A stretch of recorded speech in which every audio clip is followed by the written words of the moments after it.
কাছে পিঠে বিয়ে বাড়ি অ্যাটেন্ড করা তো অনেক হলো। আর এবার যে নিমন্ত্রণটা এসছিল বাড়ি থেকে প্রায় 4 ঘন্টা দূরের রাস্তা। এবারের লোকেশন ছিল আমাদের নবদ্বীপ। যদিও সকাল সকাল বেরোনোর কথা ছিল, কিন্তু একদমই আমরা বেরোতে পারিনি। বেরোতে বেরোতে দুপুর গড়িয়ে গেছিল। আর যেহেতু 12টা বেজে গেছিল, তাই জন্য আমরা লাঞ্চ সেরেই বেরিয়েছিলাম। একটা না চলতে চলতে পেয়ে গেল খিদে। তাই ভাবলাম একটু ব্রেক জার্নিও করা যাক, আর তার সাথে সাথে হালকা ফুলকা পেট পুজোও করে নেওয়া যাক। যেহেতু আমরা একটু মফস্বলের দিকে যাচ্ছিলাম, তাই লোকেশনটা কিন্তু মারাত্মক পেয়েছিলাম। মানে আমরা যেই হোটেলে খেতে ঢুকেছিলাম, চারপাশের এত সুন্দর পরিবেশ ছিল, ভাবলাম সেটা তোমাদের সঙ্গে শেয়ার করি। আমরা যারা শহরে থাকি তারা কিন্তু এরকম লোকেশন একদমই দেখতে পাই না।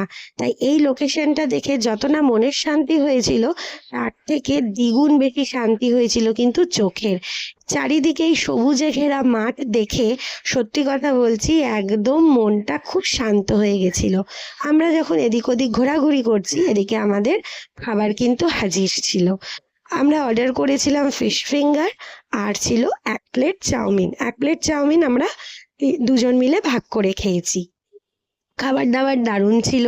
তাড়াতাড়ি করে খাওয়া দাওয়া শেষ করে আমরা আমাদের এনার্জি ড্রিঙ্ক নিয়ে নিয়েছিলাম, মানে গরম গরম দুধের চা। এটা না হলে কিন্তু একদমই এনার্জি পাওয়া যায় না।